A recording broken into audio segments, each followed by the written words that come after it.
Vamos iniciar nossa reunião. Eu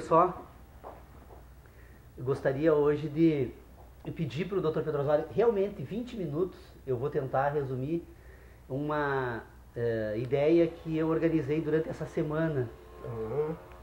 Talvez seja uma forma diferente de expor as ideias que a gente já vem examinando aqui no grupo de estudos e que eu acabei me dando por conta que era possível expor pelo menos parte dessas ideias de uma forma diferente em função da ideia de tempo. Na penúltima reunião eu saí daqui provocado a refletir sobre esse assunto. Nós estávamos com um integrante que participou da reunião, Fernando Sodré, que ele provocou pensar sobre a questão do tempo, né? Na filosofia, sobre o problema das ideias e o tempo, e o universo. Na verdade, nós estávamos sendo provocados a pensar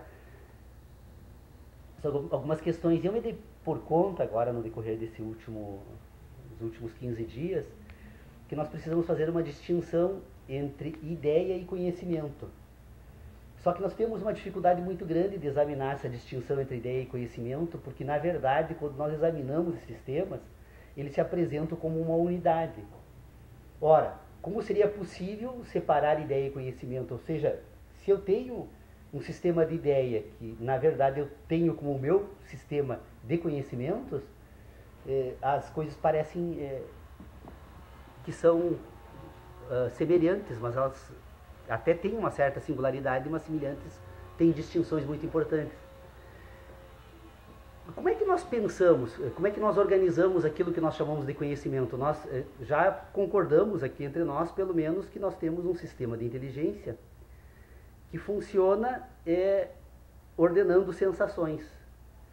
Quando Platão dividiu o mundo da natureza no mundo das ideias, ele não se deu por conta, ou pelo menos na época, o objetivo da investigação que a filosofia buscava atingir não era esse, portanto, então ele não se preocupou com esse assunto, mas ele tratou da maneira, fez uma divisão que não é a mais adequada, porque o que nós temos? Na verdade, nós não temos o mundo da natureza e o mundo das ideias.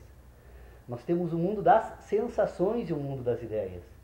O mundo da natureza é aquele que, fazendo uso das sensações, constrói o mundo das ideias. Então, quando eu falo em mundo das ideias e mundo da natureza, eu separo em ambientes distintos algo que precisa ser compreendido como ele se apresenta para a inteligência humana. Ora, o mundo da natureza se apresenta porque produz sensações. Se o mundo da natureza produz sensações, esse mundo das sensações é que constrói um sistema de ideias. Só um pouquinho. Será que o mundo produz? Produz. Ou não é o sujeito cognoscente? Não, ele é afetado. Na verdade, olha aquela divisão. Fenômeno, impressão. Bom dia. Bom dia. Seja bem-vindo. Olha aí. Tem problema. Então, estávamos referindo ao amigo aqui as provocações que fez na última reunião. Bom dia. Então, Olá, bom dia, tudo bem? Tudo tranquilo? Tudo bem? Deixa eu puxar. e põe provocação em cima disso. Tá bom, então o objetivo está cumprido, né? Não, mas retira isso aí. Tá, nós estávamos colocando a seguinte questão. Na verdade, provocada pelas nossas discussões da última reunião, eu comecei a tentar estabelecer distinções entre ideia e conhecimento. Porque, na verdade, o problema é que esse assunto se apresenta para todos nós como se fosse algo que ideia e conhecimento fossem os mesmos temas, que estivéssemos tratando os mesmos assuntos. E eu, provocado então a pensar sobre isso, eu venho no curso desses últimos dias, então, tentando estabelecer a distinção. E aí me dei por conta, lembrando de várias evocações que foram feitas também aqui no curso dessa nossa existência, né, do grupo, uma famosa divisão feita por Platão entre mundo da natureza e mundo das ideias, né? E o que eu estava tentando agora examinar era exatamente isso, fazendo a seguinte pergunta: não estaria Platão buscando respostas para questões diferentes das nossas? Ou seja, se as questões que nós temos hoje não são diferentes da de Platão, pela seguinte questão: primeiro, né, quando nós trabalhamos com essa divisão, mundo da natureza, mundo das ideias, nós deixamos de considerar talvez o fator mais importante neste meio.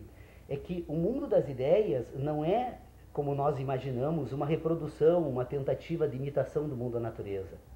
O mundo das ideias é o mundo das ideias, e ele é construído porque ele tem um sistema que produz esse mundo das ideias, que é um sistema de sentidos. O homem recebe sensações do mundo da natureza, e essas sensações produzem o mundo das ideias, produzem o mundo das ideias. Então, na verdade, o primeiro exame que tem que ser feito é entre o mundo das ideias e o mundo das sensações, porque um é resultado do outro. O problema é que o mundo das sensações, quando eu trato das sensações, agora sim tem um outro momento que é o mundo, o universo, a natureza, que produz sensações no homem. Então, na verdade, nós temos, entre o mundo das ideias e o mundo da natureza, nós temos um homem que sente. Bom, o problema desse sistema é que agora eu preciso examinar uma outra questão aqui. O que o homem toma por mundo da natureza, então?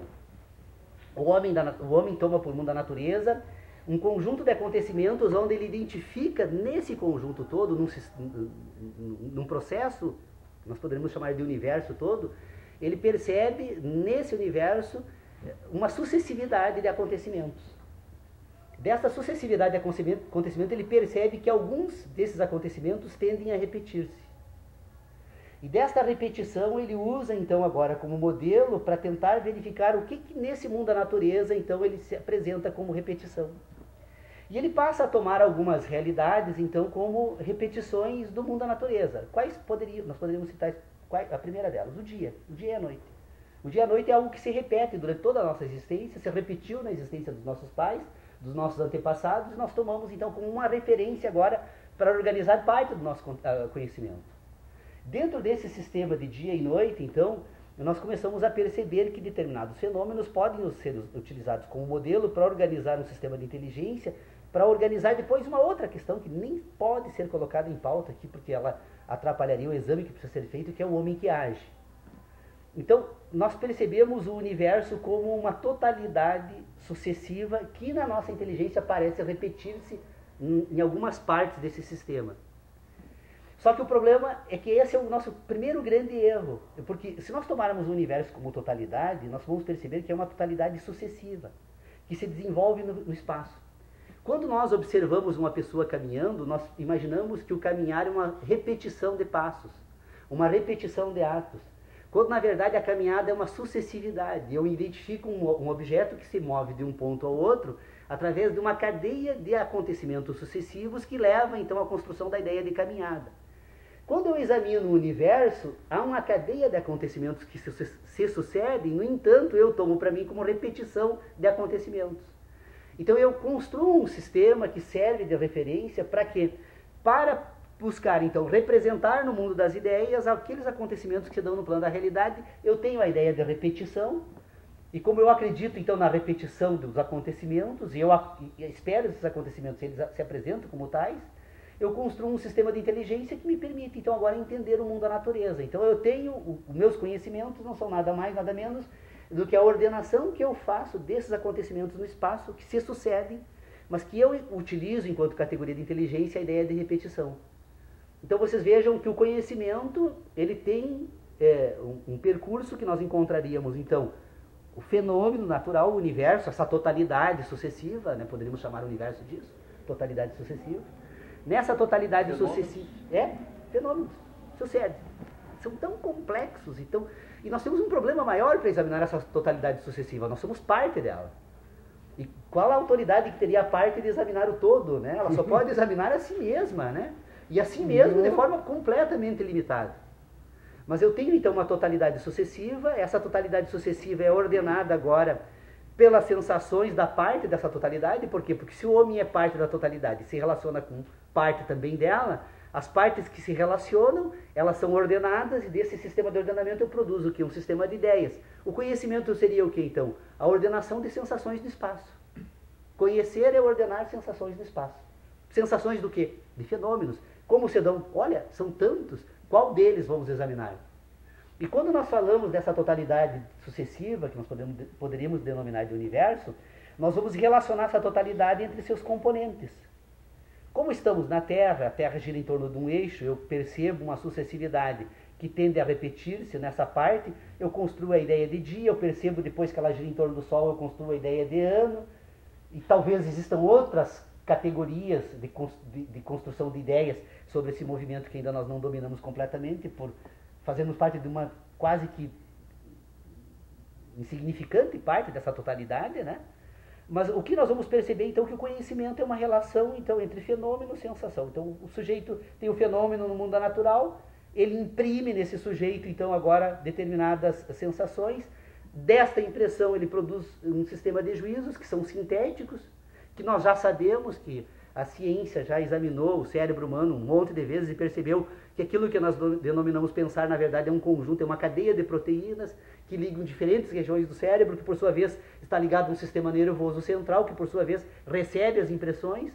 Então nós temos uma cadeia de acontecimentos entre esse mundo da natureza e o mundo das ideias, que se por um lado ele pode ser explicado pelas relações que se processam, por outro nós percebemos que é uma função orgânica, que há um ser vivo que desenvolve uma aptidão na natureza e que essa aptidão permite, então, ser impresso, e essa impressão permite produzir sínteses, esta síntese, então, organiza um sistema de ideias, e, na verdade, o que nós somos? Nós somos uma cadeia de proteína que tenta representar o mundo da natureza através das sensações que recebe. Tá, mas aí eu vou dar... Concordo, acho que a análise tudo está perfeita. Eu só questiono, assim, duas coisas. Me parece que é possível, a partir desses juízos sintéticos, surgirem outros juízos que não se referem diretamente à sensação, que é um segundo momento de pensar que seria exclusivamente do plano das ideias, seria juízos hipotéticos, juízos matemáticos, essas coisas que não necessariamente, lógico que ela teve uma origem, foi construída pela sensação. Pela primeira sensação. A gente pode concluir, a partir disso, que todo conhecimento veio das sensações, ou gente não pode concluir? Os juízos sintéticos puros não são conhecimentos. Aí que está a grande questão que eu estou trazendo para o debate aqui. Na verdade, aquilo que nós denominamos de conhecimento matemático não é um conhecimento matemático. Não é um conhecimento, aliás, no sentido em que nós precisamos fazer a divisão. Por quê? Porque eu preciso primeiro ordenar as sensações do mundo da natureza. Quais são as categorias de inteligência que eu utilizo para ordenar os juízos da natureza? A primeira delas é a categoria da repetição. Porque sem a ideia de repetição, eu não tenho como organizar nenhum outro sistema. Eu tenho que ter uma referência, algo que se repete. Se eu for examinar agora a questão dos juízos, eu vou perceber que no ambiente dos juízos, esta ideia de repetição, na verdade, ela se dá unicamente no ambiente das ideias. As ideias se repetem. E como eu repito ideias, dessa repetição de ideias eu posso produzir um sistema de ideias que use como referência a possibilidade de repetição. Vocês percebam claramente isso. Ora, se eu tenho um sistema que é possível repetir-se, a repetição em si constitui um sistema de informação que serve para produzir um novo sistema que é baseado unicamente na ideia de repetição. Então, os juízos matemáticos, na verdade, eles não são conhecimentos, porque não é que não sejam, eu até posso dar o nome de conhecimento, só fazendo a separação para provocar a reflexão, né? E talvez até seja importante manter essa designação. Mas a matemática, ela parte da ideia da repetição. Olha, se eu tenho a possibilidade da ideia de totalidade, se eu tenho a possibilidade da ideia de repetição, eu vou perceber com essas duas categorias, eu consigo agora construir um sistema que serve de quê? De referência para tentar entender esse mundo da sucessão, porque nesse mundo da sucessão eu não encontro jamais dois acontecimentos idênticos. O momento que nós estamos vivendo hoje aqui é o único no universo, jamais se repetirá. Nada no universo se repete, nós temos uma cadeia de acontecimentos que se desenvolve no espaço. Nesse momento em que nós participamos desse processo, essa cadeia tem uma série de acontecimentos que parecem a nossa inteligência que se repetem, mas que são processos. Não sabemos o que causa ele lá na parte que dá início a esse processo, não sabemos qual é o resultado final que esse processo busca. Estamos participando de uma parte, e essa parte é sucessiva. Essa ideia de sucessividade, ela é necessária porque, ora, que nós, nessa cadeia de acontecimento que se processa no espaço, e que nós chamamos então de universo, e que chamamos então do mundo da natureza, cabe a nós apenas tentar entender como esses processos ocorrem. A tentativa que é essa. Bom, se eu posso separar ideia e conhecimento, então eu vou dizer o seguinte. Bom, primeira questão, o mundo, daquele mundo que eu chamo de mundo do conhecimento, é um mundo que é produzido pelas sensações, tem origem nas sensações. Aquele mundo que eu construo nas ideias, agora é um mundo que tem origem nas relações. Quais são as relações? Bom, eu tenho primeiro um sistema de totalidade, de repetição, que serve para construir uma parte, então, desse ambiente de ciência, que vai servir de guia, por quê? Porque é um ambiente de certezas. Nesse ambiente não há mudança, não há sucessividade. Há uma permanência. E essa permanência, essa aparente, então, organização desse ambiente de inteligência serve para agora, então, pôr em ordem um outro ambiente que é caótico. Por que é caótico? Ora, se nesse ambiente de sucessividade nada se repete, portanto, cada uma dessas partes tem a sua individualidade. E, portanto, cada uma delas agora precisam ordenar o seu sistema de ideias a partir do seu sistema de sensações. Nós vamos construir um ambiente comum de inteligência aqui. É o que nós chamamos de ciências da natureza. Esse ambiente comum de inteligência é daquela ideia de repetição e daquela ideia de sucessividade. Então agora nós vamos ordenar alguns acontecimentos e desta ordenação nós construímos então uma estrutura formal, que é o quê? A relação daqueles acontecimentos com todo esse universo.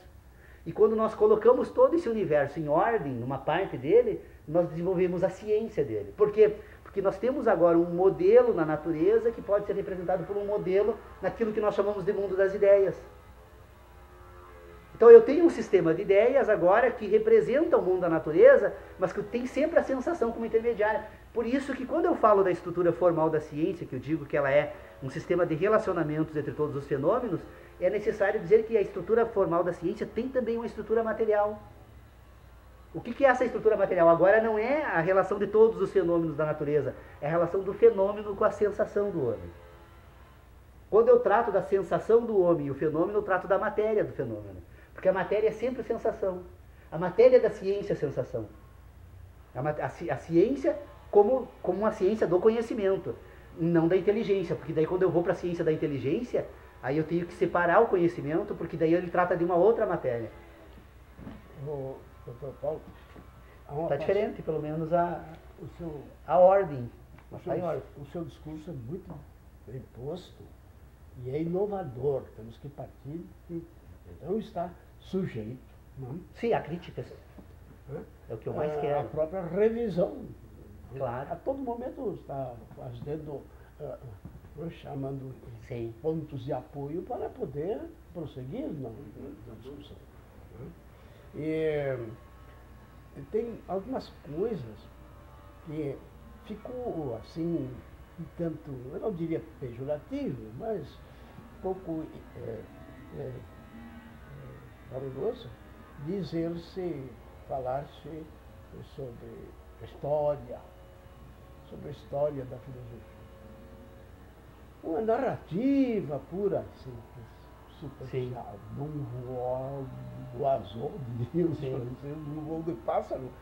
Realmente, né, serve, é um modo de falar sobre a nossa convivência, o ambiente que nos serve. No entanto, essa história da filosofia pode, no meu entender, deve necessariamente ser uma reflexão, uma viagem, Sim. justamente sobre o intelecto humano e as suas relações com o mundo, e que ele mesmo cria e depois atribui ao mundo, Sim. que se reflete nele ou na geração seguinte. E a geração seguinte, em vez de culpar a que ficou perto dele, humana, Sim. atira lá para trás no histórico e no fim acabamos nos queixando Sim. da própria virtuosidade do universo. Mas então, tomando esse, não modestíssimo, não tenho autoridade nenhuma para defender o estudo da história da filosofia, mas se for um trabalho de descarnar como vem desde a crendice, a mais fervorosa crença religiosa que pode, aos olhos do cientista, diz, não, isso foi uma crença que caiu, que já estava não sei o que, então, jogado num lugar até comprometedor, que seria o destino das coisas não servíveis mais. Não? Mas, então, essa história nos apresenta algumas coisas muito curioso, que vale a pena a gente fazer uma breve reflexão. E eu já não estou fazendo breve, estou enrolando aqui, porque o assunto é realmente difícil. Para mim mesmo, que eu engendrei e que atirei no mundo como inservível, porque para mim mesmo, quando ele volta, ele já me... Porque eu estou afetado por uma nova história da evolução humana. E eu já não sou mais o amanhã que fui ontem. Por isso a ação. E o de hoje, aqui estamos fora, nos modificando, é uma coisa horrível nisso. Perturba, né? Um processo que nos retira muitos dos nossos apoios. Então, lá atrás da história da filosofia, isso é pré-socrático, e também da época do grande debate a respeito da cosmologia em geral e da vida e do homem. Então, estes apareceram distanciados, mas dois pensadores com o mesmo nome, de Zenão. É fácil de gravar porque é um movimentativo, né? Então, Zenão de Sítio, que em alguns livros aparece sítio com S, em outros com C. Eu não vou me perder na filologia novamente, porque eu não dou conta nem desse meu pensamento. Mas o Zenão de Sítio chegou e disse o seguinte: olha, para hoje nos nossos colégios, dos educadores de hoje, e ele diz assim, as proposições, sujeito, predicado, complemento, palavras. As proposições, disse ele, palavras, né? As proposições a respeito do mundo e o nosso respeito, ou das sensações, mas todas aquelas que se iniciam precedidas da partícula SE, como se, o if dos ingleses. Sim. Então ele diz, então, se a proposição aparece com esse, cuide deste assunto, diz ele, porque ela está atuando como uma prótese que condiciona a existência de uma apódose. Daí que vem a apodia. O Popeye está enrolando num discurso apodítico. Quer dizer, coisa que está apodita, e ele mesmo disse, e ele fica rodeando como substituindo o termo. Não, apódose, daí que vem a apodia, né? E aquilo que está na prótese, que já está contido. Se chove, o ambiente em que a precipitação pluviométrica incide resulta umedecido, molhado segundo a quantidade de precipitação. E até esse é um exemplo que lá atrás foi dado. Ora, isso aqui tem muito a ver com David Hume, muito depois, só não disse quem era o autor disso. Sim, sim. E eu aqui estou defendendo a memória do Zenão, né? Até porque ele era bom naquela época não falar muito em Zenão, porque tem dois. Tem um Zenão que negou o movimento. Ele disse que não havia movimento. Não há movimento, pois nem não. Naqueles encontros, nos salões, né? E nesse instante, então, Diógenes, imaginemos, Diógenes disse, mas o que esse Zenão está aí com essa conversa? Porque um jeito, isso, e aquilo. Ele negou o movimento, ele simplesmente atravessou o salão. Né? Não disse nada. O crítico, né? O Diógenes, atravessou, mas e aquele corpo ali, como é que é? Uma refutação, né? A época dos salões, que era ali que ocorriam os debates antigos. Né? Então, deixando o Hume acabou vindo aquela quase irreverente, mas demolidora, né? Diz que não. As consequências inarredáveis de certos fenômenos já são intrínsecos, caracterizam o fenômeno, ele diz. Então, essas consequências já estão embutidas na principal. Mas a objeção de Hume também, doutor Pedro Osório, era dirigida à questão da metafísica, né? Ele dizia o seguinte, de onde busca a razão a autoridade para afirmar que, uma vez posto algo, necessariamente isso. Outro também deva ser posto, né? Outro algo. Admitindo que ele também não recomendava que se acolhesse. Essa era a objeção, que a metafísica da ciência da natureza jamais conseguiu responder isso, né? Exatamente porque a metafísica da ciência da natureza se baseia na ideia de repetição, que ela encontra no mundo das ideias, mas não vai encontrar no mundo da natureza. Mas o problema aí aí quando nós... O doutor está dizendo é o seguinte, lógico que tudo esse negócio do fenômeno da repetição, isso é realmente, o que a gente organiza no mundo é a partir disso. A questão é como é que o sistema do observador, do sujeito cognitivo, que é aquele que conhece ou recebe as sensações, vamos usar o termo que for, como é que ele processa isto a partir de um ambiente onde ele gera certezas ou não certezas. Porque certezas e verdades, não tem outro critério. Por exemplo, sua maneira de pensar, ela é muito singular e, como o doutor Pedro disse, o termo que você usou antes, inovadora, de certa forma. Por quê?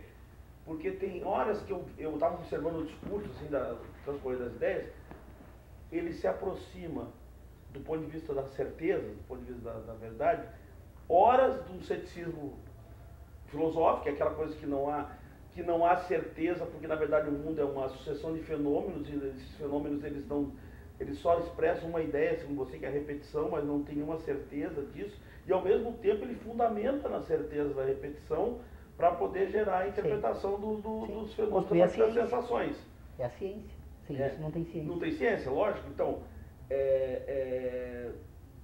ele é interessante porque ele me parece que tem hora que busca um sentido lá que vem daquela ideia do ceticismo filosófico, onde você não tem verdades colocadas, porque as verdades que são ditas como verdades, na verdade, entre aspas, não são verdades, não tem aquilo como, não tem como ter certeza de que um fenômeno posto imediatamente virá outro fenômeno. Isso aí é uma percepção que a gente tem, né? Não é uma verdade em conteste. A gente não pode afirmar nunca que a partir de um fenômeno, isso que o Hume mais ou menos dizia isso, que a partir de posto um fenômeno que necessariamente vire outro fenômeno, tanto que tem gente que Hume era cético por causa disso, em matéria em relação ao conceito das certezas. E ao mesmo tempo que você se apropria de certa forma, não desse estudo de Hume, mas dessa ideia geral assim, tu também se apropria de uma outra ideia de que há uma necessidade de certas certezas para poder caminhar, em nível de ciência e em nível de conhecimento. Acho que a grande discussão está centrada onde? E aí eu também já vou deixar o doutor Pedro Osório terminar, mas eu tinha que fazer esse gancho, que a coisa já estava perdendo aqui. O grande conflito está onde realmente o conflito está estabelecido na história da filosofia, que é a crise da metafísica.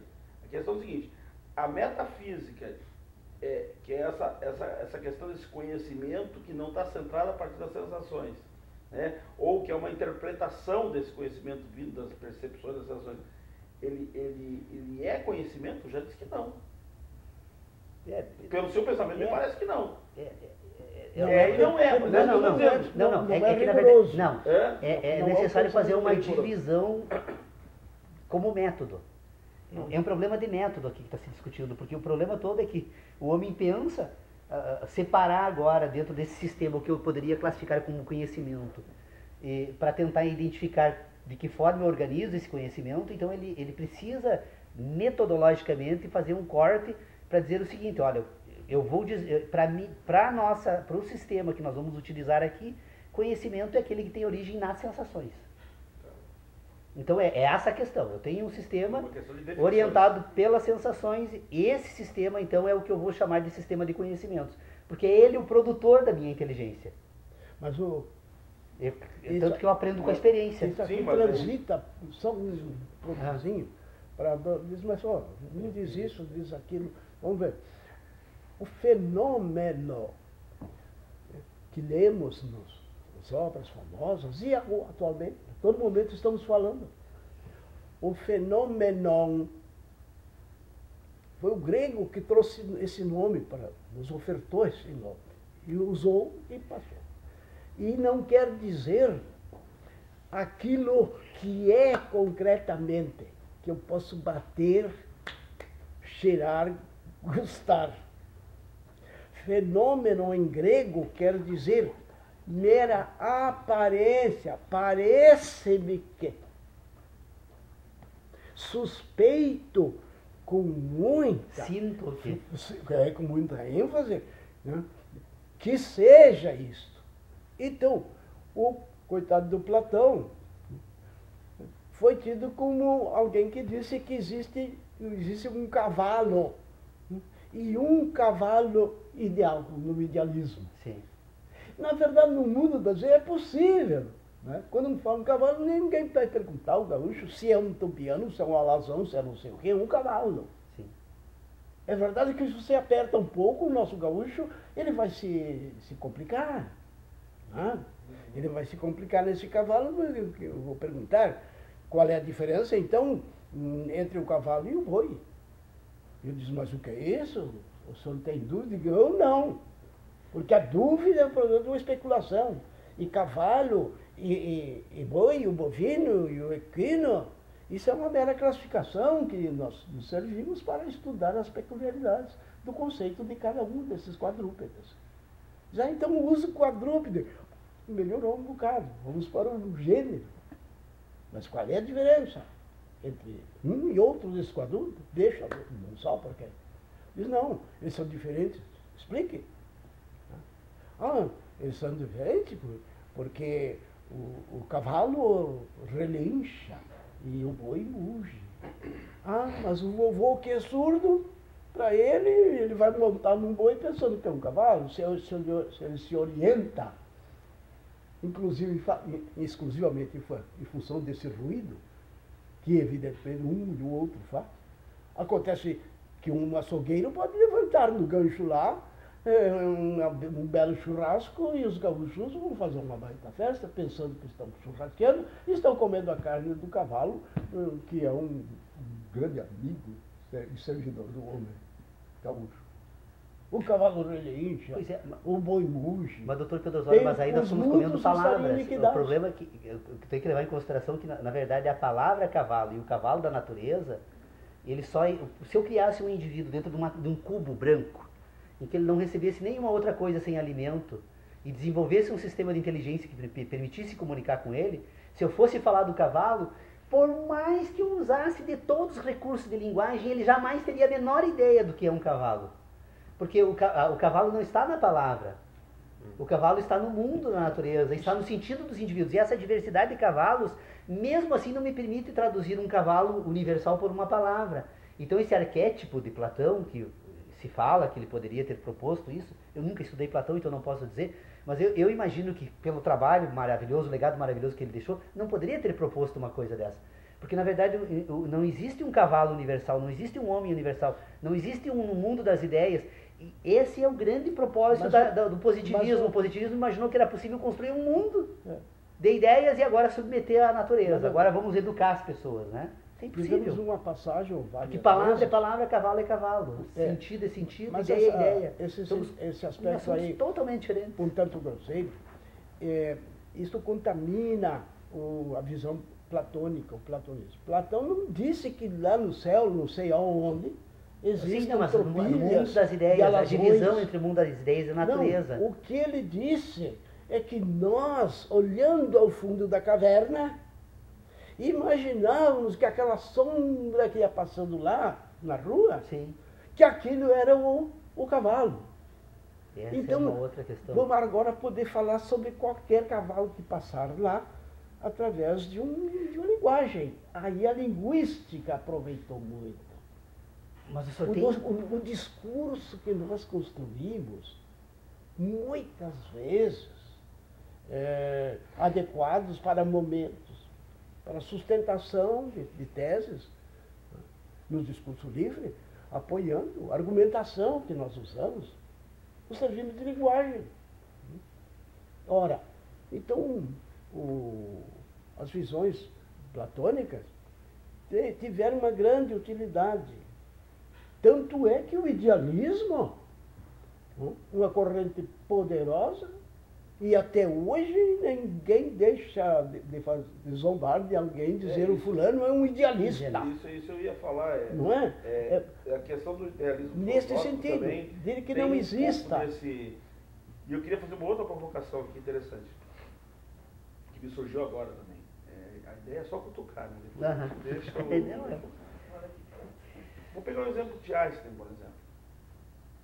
Todas as reflexões que ele fez em matéria do universo, em matéria da gravidade, em matéria das proposições que até hoje estão aí como válidas, porque Newton ainda fez experiência. Newton soltou uma maçã e viu que ela caía, e a partir disso ele começou, lógico, que o conhecimento de Einstein incorpora também esses conhecimentos anteriores. Sim, não existe esse negócio de conhecimento, não, eu comecei um negócio novo lá atrás. A gente sempre traz a bagagem junto.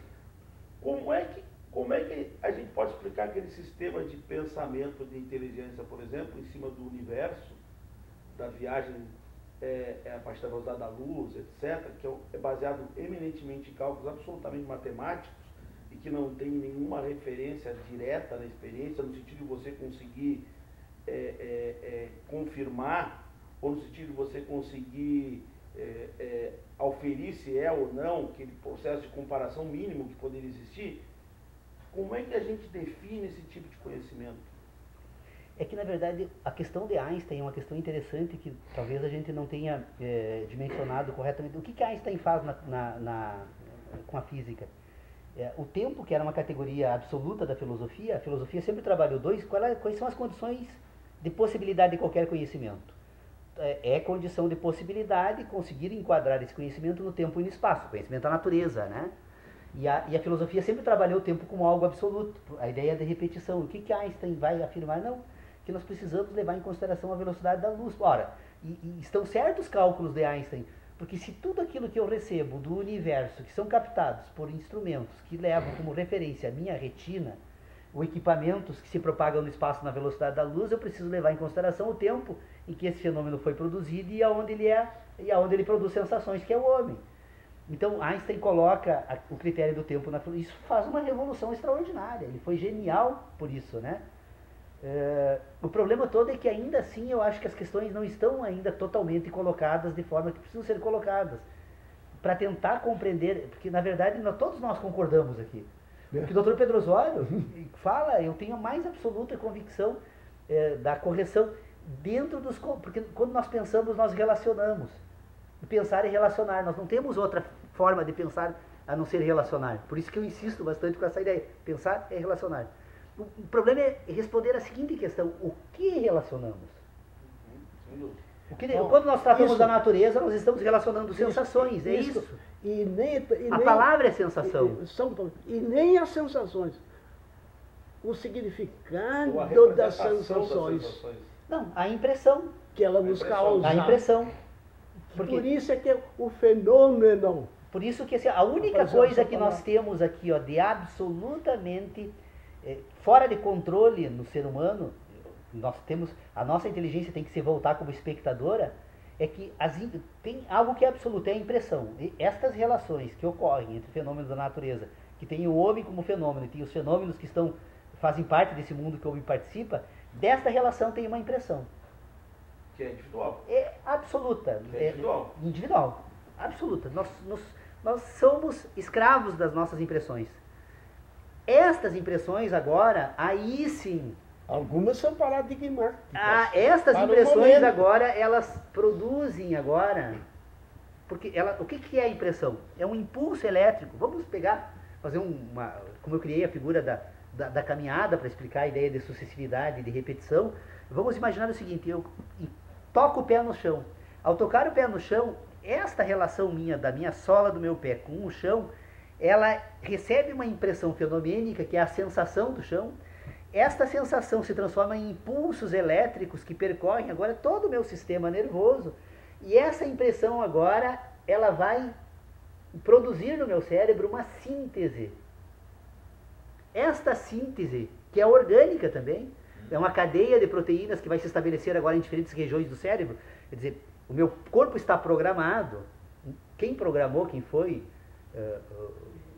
o autor de todo esse processo, que me faz ser o que sou, e que faz todos ser o que somos, esse meu cérebro está programado agora para, ao receber esta impressão desta região do corpo, ele vai produzir uma cadeia de proteínas entre diferentes regiões do meu cérebro, que são as sinapses. Especializações diárias. Então, na medida em que essas regiões passam a se associar no cérebro, a associação essa feita no cérebro é que constitui aquilo que nós chamamos de ideia do mundo da natureza, que é uma cadeia de acontecimentos. Que a memória não é algo metafísico. Ela se apresenta para o sistema como algo metafísico. Nós temos um sistema de inteligência que funciona assim. Então, por que eu acho que nós não podemos trazer a discussão da linguagem para essa discussão que estamos fazendo aqui? Porque quando trazemos a discussão da linguagem, nós temos um outro problema bem mais complexo ainda para ser relacionado aqui. Pensar em relacionar como funciona a linguagem. Então, a linguagem em primeiro lugar, ela é uma manifestação fenomênica.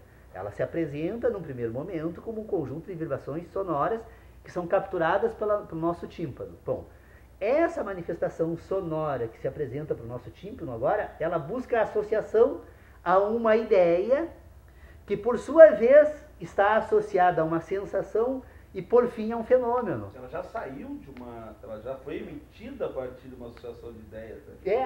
Exatamente, são dois percursos. Então, nós estamos relacionando... É processada lá, vamos dizer assim. Olha, é muito complexo isso ainda para nós examinarmos, enquanto nós não conseguirmos colocar em ordem as associações anteriores. Quais são as associações? Vamos de novo repetir, não custa. Porque ela é realmente assim, essa é a estrutura base de todo esse sistema. Primeiro, nós temos então o fenômeno da natureza, nós temos o homem, que é um fenômeno da natureza também. Estes fenômenos, ao relacionarem-se, este homem recebe uma impressão que é transformada então em impulsos elétricos que produz uma síntese. Esta síntese é aquilo que nós chamamos então de ideia. Esta síntese que se relaciona com a sensação, ela ainda precisa ser separada. Por quê? Porque esse instrumental biológico que permite então a produção de pensamentos, ele consegue pensar porque ele constrói relações. Essas relações são orgânicas, são produzidas então por cadeias de proteínas dentro de uma estrutura que nós chamamos de cérebro. Este cérebro então, o que ele faz? Ele tem então um sistema que ele aprende a se auto-utilizar, ele é autoprogramado pelas sensações, mas depois que ele se autoprogramou pelas sensações, ele consegue agora voltar-se para si mesmo. Vocês vejam que agora é possível produzir um sistema de ideias não mais baseado nas sensações, mas baseado nas cadeias de proteínas que estão ordenadas. Então, dessa cadeia de proteína ordenada, eu não preciso mais pisar no chão. Eu tenho já a ordenação na cadeia de proteínas, que ligou diferentes regiões do cérebro. Desta associação com a associação de outras cadeias, daquilo que eu obtive pela mão, que já é uma sensação diferente, e daquilo que eu obtive pelo gosto, e depois das representações que foram tomadas pelas sensações da audição, da visão, de uma série de outras cadeias agora, eu produzo uma outra ideia, que é a ideia do mundo onde eu piso. O mundo onde eu piso, então, ele é um processo que se constrói pelas primeiras experiências, que são as primeiras sensações e as primeiras relações, e agora ela se desenvolve. Então, quando nós pensamos, nós utilizamos do quê? Nós não utilizamos das nossas sensações. As sensações, eu até posso perder todas elas, depois que eu aprendi a pensar. Agora eu tenho a memória das sensações. E a memória das sensações é que permite construir aquilo que eu chamo de expectativas. Olha, se eu tenho memória das sensações, se eu tenho a ideia de repetição, agora da repetição e memória de relações eu produzo expectativas de novas relações, aquelas que não ocorreram ainda. Então, o que eu construo? Um sistema de crenças. O que nós precisamos, então, agora parar aqui e ordenar, então, mais uma vez. Eu imagino que não entro em contradição. Eu preciso então agora me dar por conta da seguinte necessidade. Se eu tenho a ciência da natureza, eu agora preciso ter a ciência das ideias. Porque são duas ciências distintas. Eu brinco dizendo o seguinte, assim, ó, aliás, não é uma brincadeira, talvez nada seja tão sério quanto o que eu digo a respeito disso, mas eu brinco porque parece uma provocação, né, a filosofia de escola. Eu digo assim, se a filosofia é a ciência da ciência, a metafísica é a ciência da filosofia. Então eu tenho, para todas as questões da física, eu tenho uma meta-questão da física. O que é a meta-questão da física? É a forma que eu organizo as ideias para tratar a questão da física. Então, todo o assunto que diz respeito ao conhecimento tem um metaconhecimento. Então, o metaconhecimento, na verdade, então se eu quero construir uma categoria de inteligência agora para ordenar o conhecimento, então eu tenho um conhecimento e um metaconhecimento. Os dois são distintos e precisam ser separados para serem estudados. O conhecimento, então, é aquilo que ordena as sensações. O metaconhecimento é aquilo que ordena as sensações. O que ordena aquilo que ordena as sensações? É a capacidade de pensar. Como essa capacidade de pensar se dá pela ideia de totalidade e de repetição. A ideia de totalidade e a repetição me permite agora comparar com a ideia de sucessividade. Porque como o mundo é sempre diferente, então ele é sucessivo, se eu tivesse que interpretar ele nessa sucessividade, nem toda a minha existência seria possível. É a história do homem da caverna de Platão. Se o homem da caverna de Platão fosse falar sobre o mundo, ele só falaria sobre as imagens e as sensações que ele tem das imagens. Porque o mundo que produz tudo aquilo estaria fora do ambiente e da capacidade de inteligência dele. Então, quando eu falo de que nós precisamos estruturar um sistema orientado por essa divisão de um conhecimento e um metaconhecimento, é porque para o homem das cavernas, mesmo não percebendo os objetos que produziram aquelas sensações, ele tinha a sensação das sombras na caverna. E alguém diria o seguinte, mas é a diferença do conhecimento do homem da caverna e o nosso seria diferente? Não seria. É baseada no mesmo sistema, no mesmo modelo de inteligência. O que muda entre um e o outro são as sensações. O que busca o cientista quando manda naves espaciais para Marte? Busca obter novas sensações do mundo da natureza. Se não fosse por isso, então nós somos a parte, né? E essa parte então precisa ordenar aquilo que é possível.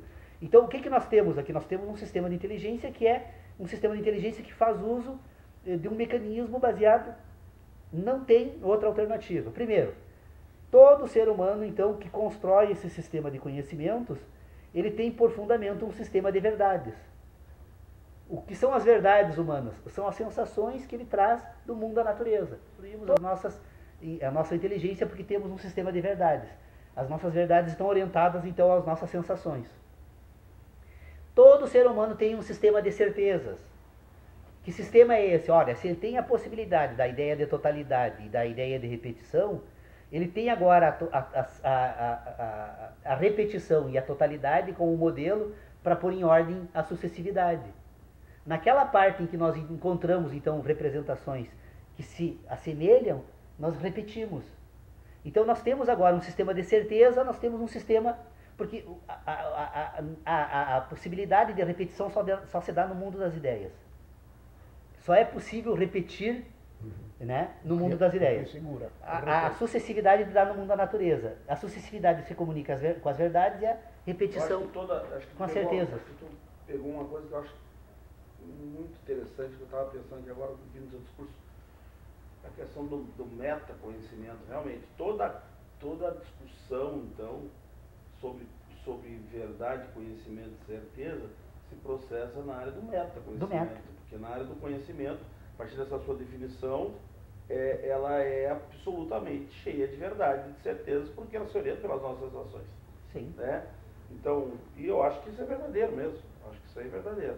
A questão toda é se é possível a gente transportar essas verdades, podia ficar até um debate para em seguida, se é possível a gente transportar esse conjunto de verdades do conhecimento, definido como tu defines a partir dessa ordenação das sensações, e agora eu entendi o que quer dizer ordenar as sensações, para um sistema de metaconhecimento, e nós podemos importar essas verdades daqui para cá. Claro. É o que você faz. Até que e ser paciente. Aí fazemos ciência. Eu acredito sim, é possível. Mas elas estão sempre sujeitas à retificação. Porque como elas são representações, na verdade, você veja o seguinte, os juízos sintéticos puros e os juízos sintéticos impuros se diferenciam pela seguinte questão. O sintético puro ele se dá por identidade. A ideia de repetição, então. O juízo que se repete, portanto, ele é puro. Agora, quando eu pego os juízos sintéticos impuro, qual é o problema que eu tenho? Ele é de representação. Ele é um juízo que busca representar uma sensação. Então, se eu tenho um juízo que representa uma sensação e um juízo que representa um outro juízo, que repete um outro juízo, eu tenho a ideia de repetição e representação. Da ideia de repetição e representação, agora eu construo, nesse sistema de inteligência, uma ideia de sucessividade, que se apresenta como repetição. Nós temos certeza absoluta para as nossas ideias, né? Olha a ideia de que o dia se repete. Olha, amanhã nós teremos um novo dia, uma nova noite, um novo dia, uma nova noite, quando na verdade não é uma repetição do dia e da noite, é um novo dia, uma nova noite, porque tem uma cadeia de acontecimentos que se dá de forma sucessiva no universo, e que se nós formos observar inclusive a posição dos astros, vamos perceber que ela nunca é a mesma. A posição, por exemplo, da astrologia, que foi buscada lá de 3.000 anos antes de Cristo, hoje eu não seria geminiano, no entanto eu nasci na casa de Gêmeos, porque eu uso de um modelo que se modificou e eu não atualizei o meu conhecimento. E se o universo está em expansão como aquele? Pois é, então, que é possível, né?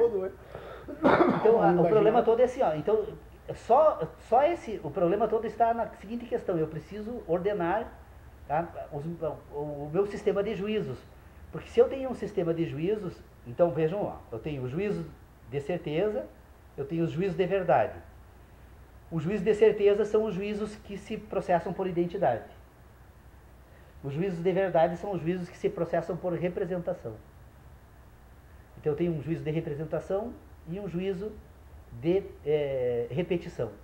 Da representação e a repetição, agora, eu fazendo uso da possibilidade da repetição e buscando nas representações, então, as minhas memórias, eu posso agora construir juízos de expectativa, que não são juízos de representação e nem juízos de repetição, mas são juízos que eu espero, auxiliado pela ideia de repetição e representação. Então eu sei que amanhã, eu sei que amanhã haverá um novo dia, como diz a música, amanhã será novo dia, né? Porque eu aprendi com a ideia de repetição e com a ideia de representação que eu tenho dias anteriores.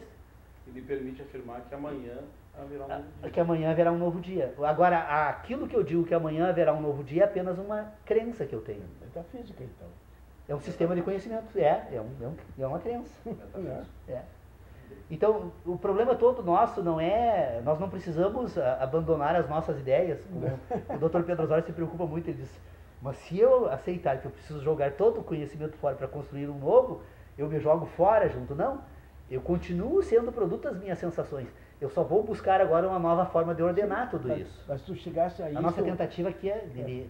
A essa postura criadora e inovadora e fecunda, portanto é que estamos aqui anos nessa aí, vamos continuar, os remanescentes.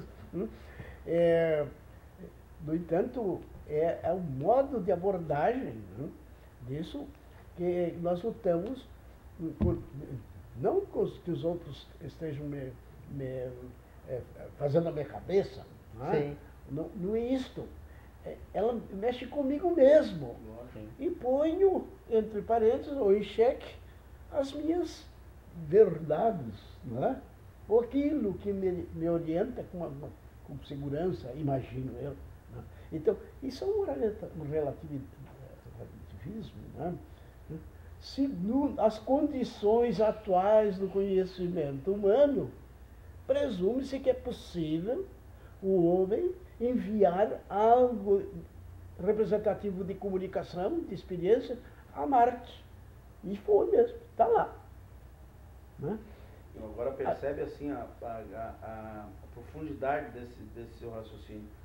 Alonga esse pensamento agora para a área da ética e da política, para ver a confusão que nós vamos criar. Aí nós vamos criar necessidades de retomar questões universalizadas, mesmo que a gente não acredite nisso mais, porque você está provando de certa forma que isso é uma coisa que não existe, entre aspas, né?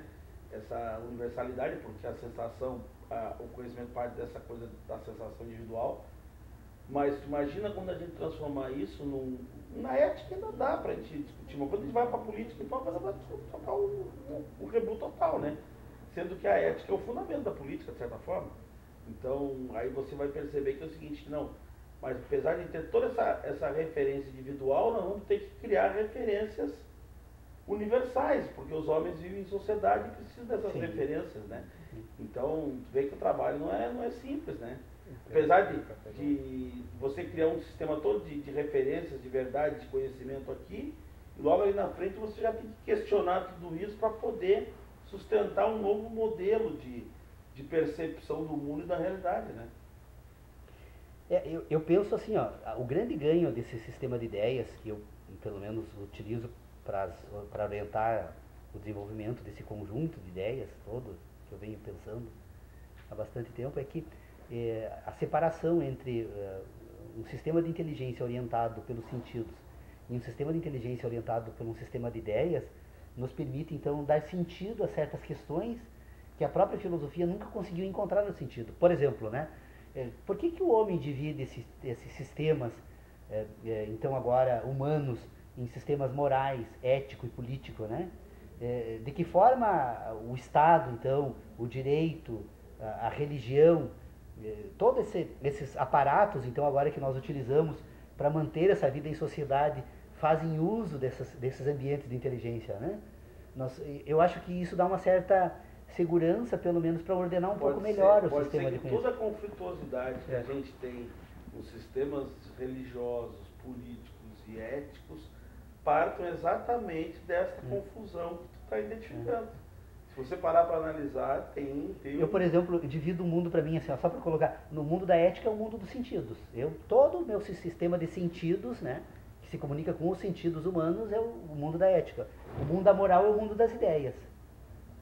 Tanto que nós temos, todos nós seres humanos, aliás, valeria a pena, a psicanálise faz vários exames aí, para examinar o problema da moralidade, né? Porque a moralidade não é algo, nós temos uma moralidade universal, nós temos uma moralidade social e nós temos uma moralidade individual.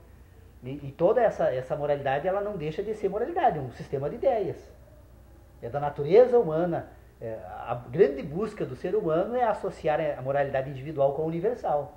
A busca da identidade dessas duas moralidades que é a grande tarefa da sociedade humana. Sempre foi a tarefa, de certa forma, das Mas que elas são diferentes, né? são. As religiões sempre trabalharam Todo ser humano tem moral. Criar um sistema de moral universal e dizer para o homem, olha, tu tem que sair desse seu sistema individual e chegar nesse sistema universal aqui.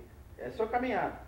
E a política então agora é onde se usa de todos os sistemas, tanto o moral como o ético, né, para buscar o quê? Atender os interesses humanos, ou é o homem em ação.